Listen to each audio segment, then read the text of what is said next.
Olá, tudo bem com vocês? Espero que estejam bem. Glória a Deus pela sua vida, pelo seu lar, pela sua casa. Graças a Deus. Novamente estou aqui para estar lendo mais dois capítulos da palavra com vocês. Hoje eu vou estar lendo o capítulo 9 e o capítulo 10 de 2 Samuel. Para a gente dar continuidade aí essa questão que a gente está vendo aí de Davi, né? Agora ele vai ter a figura ali, um tal de Mefibosete, né? Que era filho de Jonatas, que Jonatas era filho de Saul, né? Ele vai ter ali um contato com esse camarada aí, né? Então, vamos ver esses assuntos aí, né? Senhor nosso Deus, nosso Pai, mais uma vez nos colocamos na tua presença, Senhor. Nos orienta, Pai, em nome de Jesus. Amém. Graças a Deus. Então vamos lá. No capítulo 9 fala bem assim, ó. Certa ocasião, Davi perguntou: Resta alguém da família de Saul a quem eu possa mostrar lealdade por causa da minha amizade com Jonatas? Então chamaram Ziba, um dos servos de Saul, para apresentar-se a Davi. E o rei lhe perguntou: Você é Ziba? Sou teu servo, respondeu ele. Perguntou-lhe Davi: Resta ainda alguém da família de Saul a quem eu possa mostrar a lealdade de Deus? Respondeu Ziba: Ainda há um filho de Jonatas, aleijado dos pés. Onde está ele? Perguntou o rei. Ziba respondeu: Na casa de Maquir, filho de Amiel, em Ló-debal. Então o rei Davi mandou trazê-lo de Ló-debal. Quando Mefibosete, filho de Jonatas e neto de Saul, compareceu diante de Davi, prostrou-se com o rosto em terra. Mefibosete perguntou a Davi, e ele respondeu: Sim, sou teu servo. Não tenha medo, disse-lhe Davi, pois é certo que eu o tratarei com bondade, por causa da minha amizade com Jonatas, seu pai. Vou devolver-lhe todas as terras que pertenciam a seu avô, Saul, e você comerá sempre à minha mesa, né?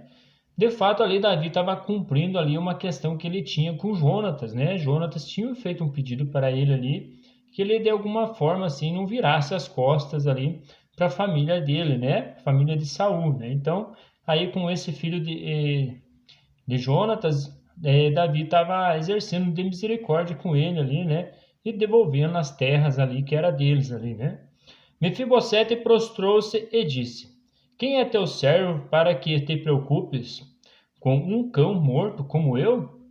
Acho que por causa digamos assim, da dificuldade que ele tinha, que ele era aleijado, né, ele se considerava como um cão, né, perto do rei, né? Então Davi, o rei, convocou Ziba e disse-lhe: Devolvi ao neto de Saul, seu senhor, tudo o que pertencia a ele e à família dele. Você, seus filhos e seus servos cultivarão a terra para ele. Você trará colheita para que haja provisões na casa do neto de seu senhor. Mas Mefibosete comerá sempre à minha mesa. Ziba tinha 15 filhos e 20 servos. Então Ziba disse ao rei: O teu servo fará tudo o que o rei meu senhor ordenou. Assim Mefibosete passou a comer à mesa de Davi como se fosse um dos seus filhos. Mefibosete tinha um filho ainda jovem, chamado Mica, e todos os que moravam em casa de Ziba tornaram-se servos de Mefibosete. Então Mefibosete, que era aleijado dos pés, foi morar em Jerusalém, pois passou a comer sempre à mesa do rei. No capítulo 10, algum tempo depois, o rei dos Amonitas morreu e o seu filho Anum foi o seu sucessor. Davi pensou: serei bondoso com Anum, filho de Naás, como seu pai foi bondoso comigo. Então Davi enviou uma delegação para transmitir a Anum seu pesar pela morte do pai dele. Mas quando os mensageiros de Davi chegaram à terra dos Amonitas, os líderes amonitas disseram a Anum, seu senhor: Achas que Davi está honrando o teu pai ao enviar mensageiros para expressar condolências? Não é nada disso. Davi os enviou como espiões para examinarem a cidade. a fim de destruí-la. Então Hanum prendeu os mensageiros de Davi, rapou metade da barba de cada um, cortou metade de suas roupas, até as nádegas, e os mandou embora. Quando Davi soube disso, enviou mensageiros ao encontro deles, pois haviam sido profundamente humilhados. Ele mandou dizer: fiquem em Jericó até que a barba cresça, e então voltem para casa. Vendo que tinham atraído sobre si o ódio de Davi, os amonitas contrataram 20.000 soldados de infantaria dos arameus de Bet-reob e de Zobá, 1.000 homens do rei de Maaca e 12.000 dos homens de Tobi. Ao saber disso, Davi ordenou a Joabe que marchasse com todo o exército. Os amonitas saíram e se puseram em posição de combate à entrada da cidade, e os arameus de Zobá e de Reob e os homens de Tobi e de Maaca posicionaram-se em campo aberto, né? Então começaram aí uma luta, né? E naquela época era bem provável que essas lutas aí de reino sempre tinha, né? Então nunca, digamos assim, nunca se apartou ali uma guerra desse povo aí, né? Tanto os filisteus aí contra os israelitas, os amonitas, né? A gente vai vendo aí dessa forma que tinham muitas guerras, né?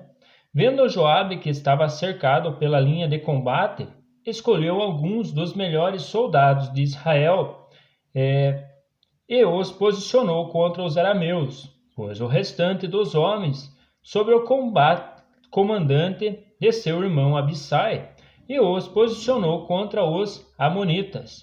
E Joabe disse a Abissai: se os arameus forem fortes demais para mim, venha me ajudar. Mas se os amonitas forem fortes demais para você, eu irei ajudá-lo.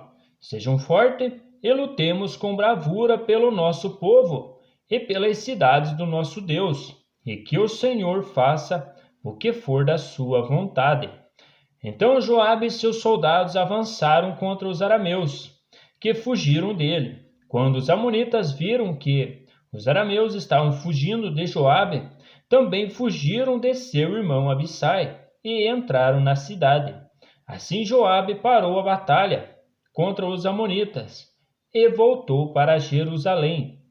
Vendo-se derrotados por Israel, os arameus tornaram a agrupar-se. Hadadezer mandou trazer os arameus que viviam do outro lado do Eufrates. Estes chegaram a Elã, tendo à frente Saboque, comandante do exército de Hadadezer. Informando disso, Davi reuniu todo o Israel, atravessou o Jordão e chegou a Elã. Os arameus estavam em posição de combate para enfrentá-los, mas acabaram fugindo de diante de Israel. E Davi matou 700 condutores de carros de guerra e 40.000 soldados de infantaria dos arameus. Soube que o comandante do exército também foi ferido e morreu ali também.